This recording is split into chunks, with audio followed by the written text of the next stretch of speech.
Hare Krishna, dear devotees, Dhanavat Pranam. Hare Krishna Prabhuji, Dandavat Pranam. Hare Krishna Prabhuji. Welcome all of you. Hare Krishna, Dandavat Pranam. Japa Session. We have been discussing from the book Japa by Gurujan Prabhuji. I hope you all remember that. We took a detour to explain 10 offenses to the holy name. We have concluded that on Saturday. So, and also on Sunday we did a recap. But some informatory notes that in discussing with His Grace Anadi and Swan Prabhuji, we come up with this idea that on Monday to Friday we will discuss the Japa things, right? The topics from the book Japa, and then on Saturday we will have a Q&A, and on Sunday we will have no talk, not even discussions. So that's how we progress. So we have completed second chapter. Now on the book we will be going to chapter 3, and this chapter 3 is entitled as the function and nature of the mind. So I will cover it in two parts. So today we will dwell some important concepts, and then tomorrow probably what Prabhuji is trying to communicate in his book that we'll discuss. But then straight away going through that, I thought it needs some introductory conceptual discussions. But before that, as usual, we used to recite the Sikshastakam verse, and we'll do that.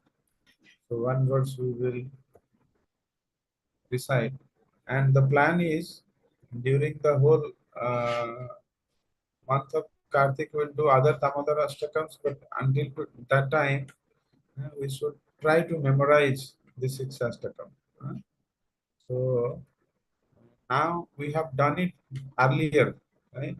So maybe I will request someone from you to recite one of these verses.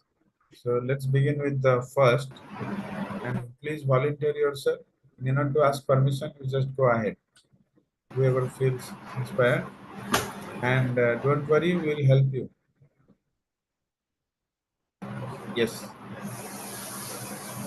The first verse, Cheto Darpan Marjanam Bhava Mahadavagni Nirvapanam Shreyah Kairav Chandrika Vitaranam Vidyavadhu Jivanam Anandam Buddhivardhanam Pratipadam Purnamritasvadanam Sarvatma Snapanam Param Vijayate Shri Krishna Sankirtanam. Thank you so much. You did so wonderfully.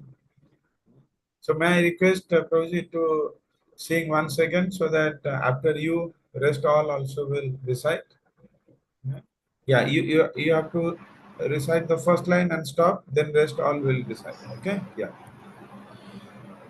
Cheto Darpan Marjanam Bhavamahadavagni Nirvapanam Cheto darpanamarjanam Marjanam bhavamahadavagni Bhavamahadavagni Nirvapanam Shreyah Kairav Chandrika Vitaranam Vidyavadhu Jivanam Yaha Kairava Chandrika Taranam Vidyavadhu Jivanam Anandam Buddhivardhanam Pratipadam Purnamritasvadanam Anandam buddhivardhanam Buddhivardhanam pratipadam Pratipadam Purnamrita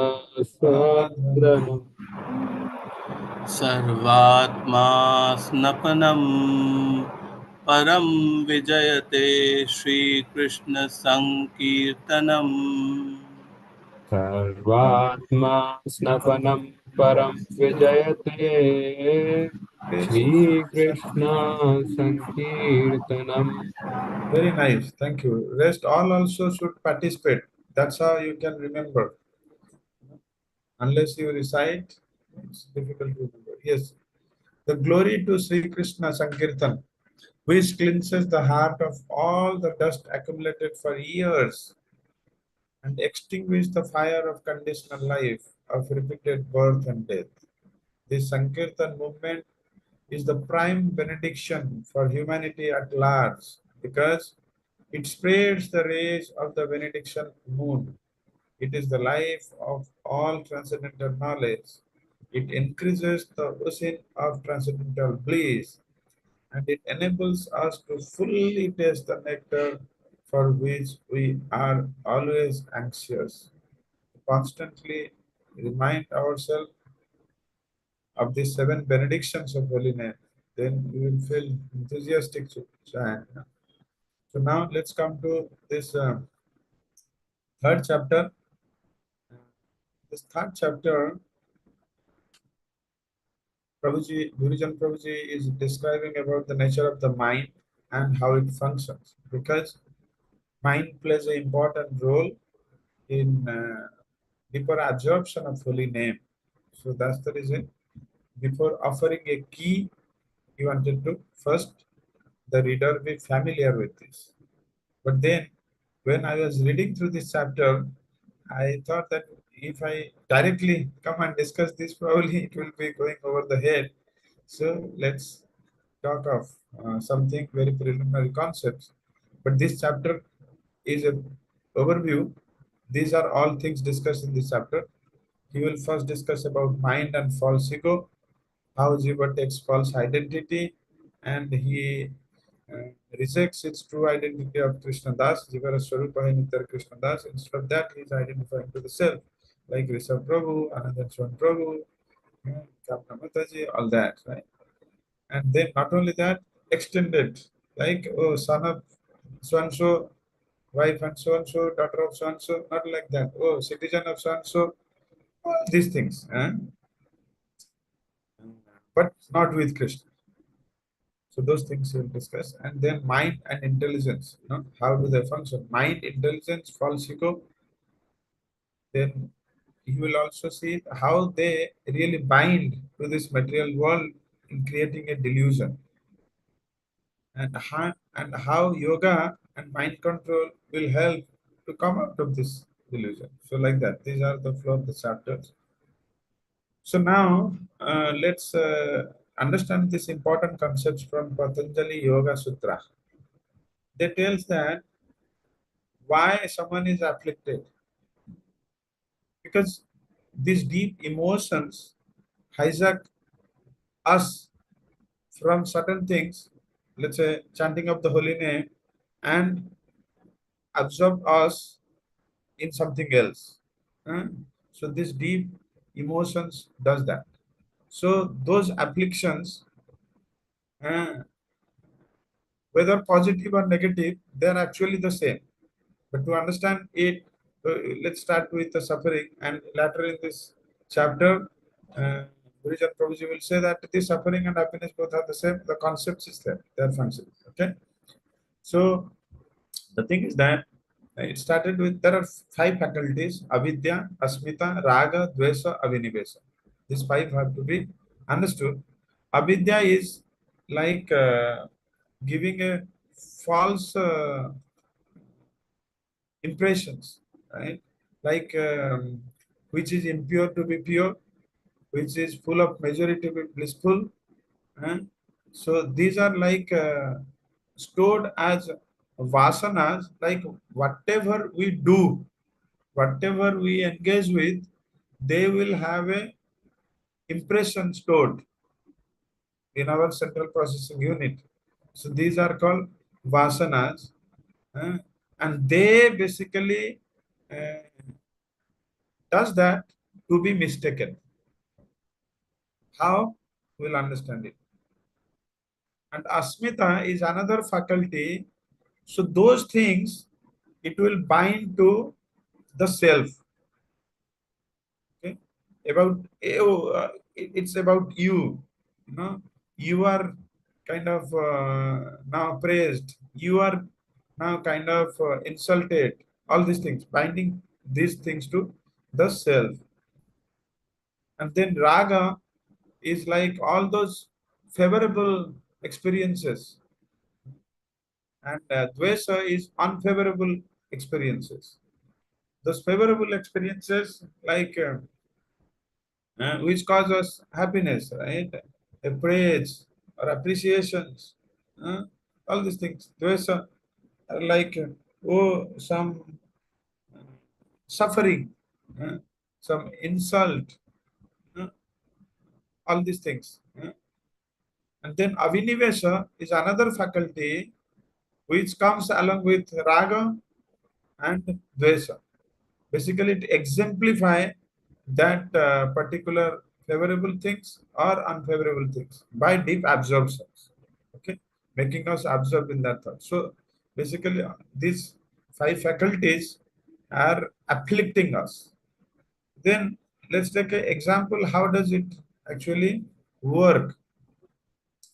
So Kapil Muni in Srimad Bhagavatam, Canto 3 is describing basically how these sensory objects are binding us. Sensory objects actually cannot bind us.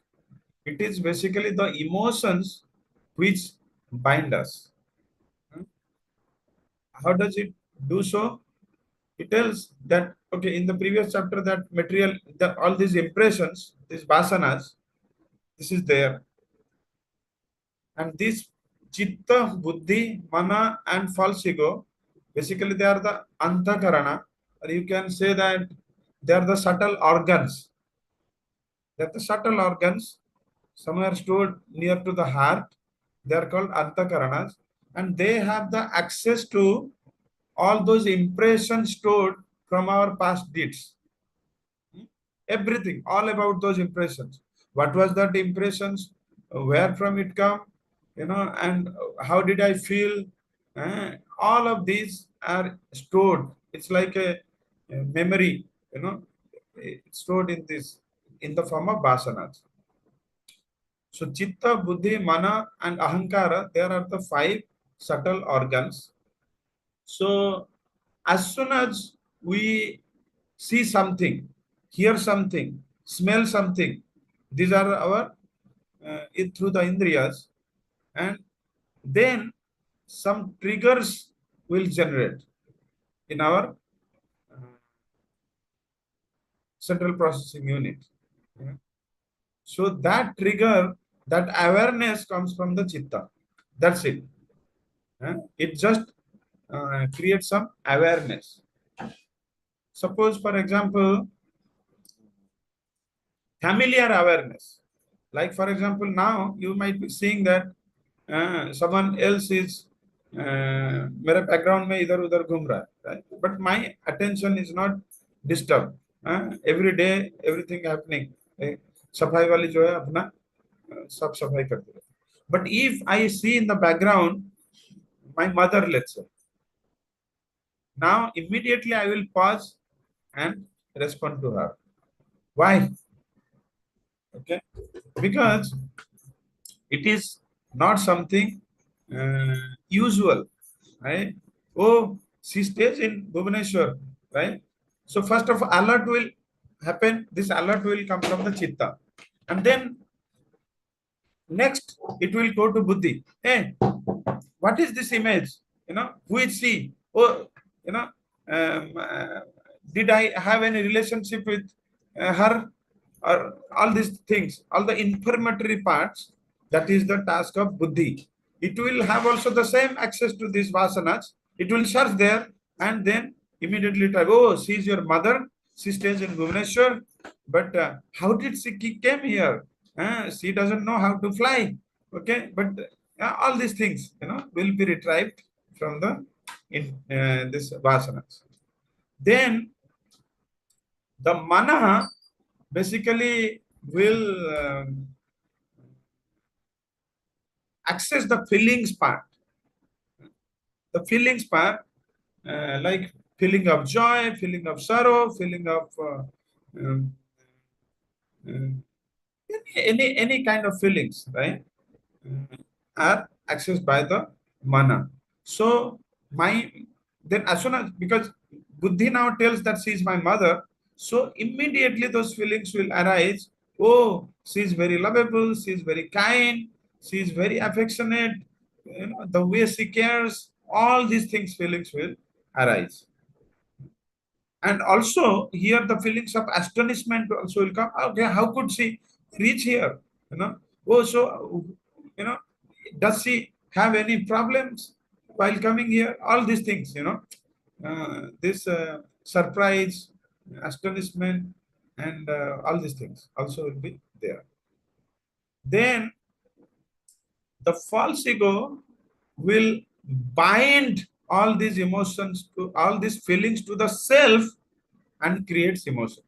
Feelings, we have a lot of feelings, but as long as this feelings is not identified to us, those deep emotions will not be created. Emotions like emotions of weeping, this is deep emotions. Emotions of laughing, So in the right hand side, you see all these are the emotions, and those emotions will be created when those feelings are binded to you, and this binding of you or yourself will come from this false ego, right?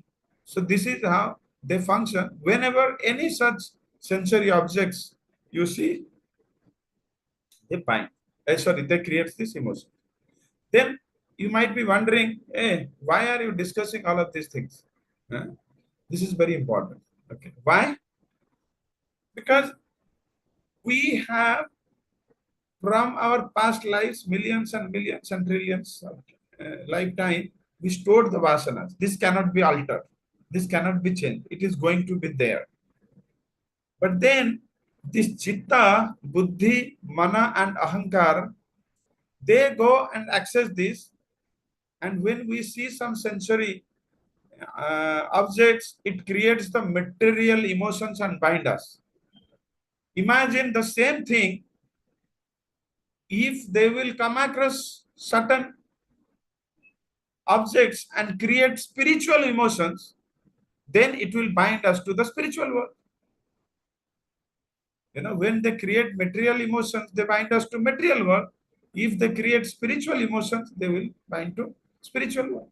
So then the point is, that's the reason we engage ourselves more and more into this spiritual engagements to create more impressions there, and to feel this CPU with lot of spiritual impressions, so that whenever we see some sensory organs, that deep impression should be so much that it is good enough to create the spiritual impressions. Okay, so that's the reason all these great devotees, when they see anything, that reminds about them the Krishna. And Krishna also says in Bhagavad Gita, how you could see him in every aspects of the life. If you eat, if you drink water also, oh, it is Krishna, because the taste in water is the Krishna. All these things described. So the point of discussion is that. So we'll pause here, and then with these concepts in mind, we will go into this chapter, what Gurujan Prabhuji is trying to make us understand. We'll see in coming days. Okay. Thank you. Hare Krishna.